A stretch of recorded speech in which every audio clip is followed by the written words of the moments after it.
Duwang bangkay ang nadukayang nagpapataw-pataw sa kadagatan sakop kan San Andres, Catanduanes. Makalis na i-report kan nakahiling na mga opisyal kan barangay, tulos man na nagresponde ang mga personahe kan San Andres MPS, Coast Guard asin MDRRMO. Sa investigasyon kan mga otoridad na sa state of decomposition na subuot ang duwang bangkay. Rason kung tanudain na ini mabisto. Pareho mang nakagakod ang mga bitis asin kamot ka na sambitan ng mga bangkay. Nagluluwas man sa post-mortem examination kan RHU na parehong may lugad sa mag-ibong nahita ang duwa na posibleng labi duwang aldaw ng gadan.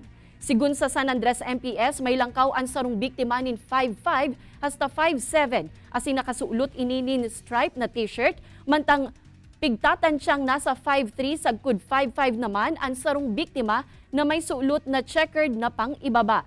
Ipiglubong man tulos ang duwang bangkay sa San Andres Public Cemetery, mantang nagpapadagos man ang investigasyon kan mga otoridad.